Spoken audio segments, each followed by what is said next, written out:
ఏడాది పాలన చాలా బాగుందండి. ముఖ్యంగా రాష్ట్ర ప్రజలు గుండెపైన చేసుకుని నిద్రపోతున్నాడు. ముఖ్యంగా మా తిరుపతి జిల్లాలో చంద్రగిరి నియోజకవర్గంలో వ్యాపారస్తులు కానీ, మిడిల్ క్లాస్ పీపుల్ కానీ, బిలో పావర్టీ అందరూ కూడా అన్ని సామాజిక వర్గంలో కానీ అన్ని వర్గంలో హ్యాపీగా నిద్రపోతున్నారండి.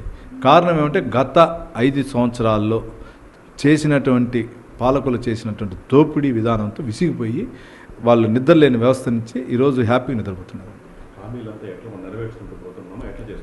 100% సూపర్ 6 పథకాలన్నీ కూడా ఆల్మోస్ట్ ఆల్ కంప్లీట్ అవుతా ఉంది.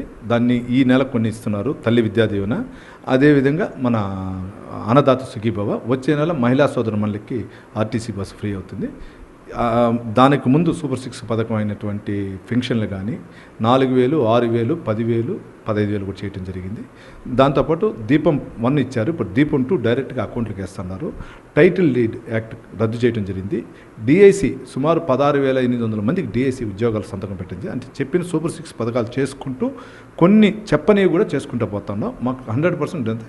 ఈ సంవత్సరం 60-70% కంప్లీట్ అయితే నెక్స్ట్ ఇయర్ కొన్ని కంప్లీట్ అవుతుంది. రాష్ట్రంలో మా ముఖ్యమంత్రి వారు చెప్పిన పథకాలు, అదేవిధంగా మా నియోజకవర్గంలో ఎత్తుకుంటే నేను చెప్పిన పనులు కానీ, నేను చెప్పినటువంటి డెవలప్మెంట్ యాక్టివిటీస్ కానీ ఇప్పటికైతే నేను 50% కంప్లీట్ చేశా. నెక్స్ట్ ఇయర్కి ఇంకొక 30% కంప్లీట్ అవుతుంది. 2028కి ఆల్మోస్ట్ ఆల్ నేను చెప్పిన వాగ్దానాల్లో కంప్లీట్ చేస్తానండి. అంటే 5 ఏళ్ళు అప్పులు చేసి రాష్ట్రానికి ఇచ్చారు, అంత కష్టంలో పెట్టుకొని వస్తున్నారు కదా, ఎట్లా అనిపిస్తుంది? అంటే నిజంగా మా పెద్ద ముఖ్యమంత్రి వారికి దండం పెట్టాలి. రాష్ట్రం అధోగతిలో ఉన్నదాన్ని ఈరోజు తీసుకొని వచ్చి ముందుకు పోతున్నారంటే ఆయన యొక్క కృషి.